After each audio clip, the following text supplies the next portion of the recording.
Zakirova, qo'lingni to'g'ri qilib o'tir. Nimaga shu ustoz senga yopishib olgan?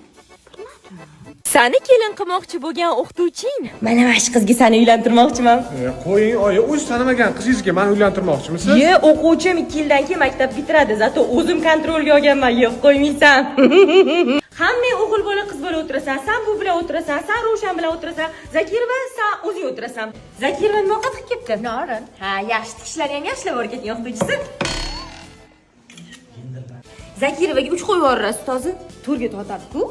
Hozir unga yaxshi baho qo'yadigan bo'lsangiz, o'qishga qiziqib qoladi. Institutga kiraman deydi. Menga unaqa qiz kerak emas. Men o'zim kelin qilmoqchiman. Ana yuziga ham 3 qo'ydirib kelaman. Qo'yib yuboribsiz-chi? Zakirova, doskaga chiqing. O'zbekiston madaniyati juda ham qadimiy tarixga borib taqaladi. Qadriyatlarimiz Boshini yurar ekan yaxshi.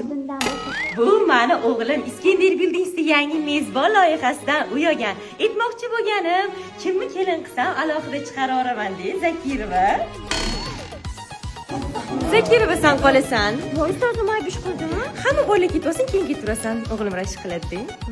Zibo, maktabimizgacha sovchilik kelishibdi. Sani sinfingni so'rashyapti. Yo'q, qani yuring-chi. Mana bu qiz qanaqa? Juda yaxshi oiladan to'g'ri tanlov. Bunisi-chi? Bu ham rosa odobli, aqlli qiz. Bunisi-chi? Yo'q, buni kelin qilmaylar. Tishini yuvmasdan keladi. Maktabdagi hamma bolalar bilan gaplashtirishgan. Qo'rovlarga ham qolmaganlar. O'z damas taqatmaydi. Hamma damaschilar bilan gaplashgan. Umuman buni kelin qilmaylar. Astag'firullah. Kim shu qizni kelin qilar ekan? Hattoki tishini ham yumasa ekan bu. Voy, nima hamma meni yomonlab ketyapti? Endi meni kim kelin qiladi? Xafa bo'lma qizim, men seni kelin qilaman. Rostdan kelin qilasizmi? Men kelin qilmasam seni hech kim kelin qilmaydi, bilib qo'y. Shimildiqdan mo'ralaman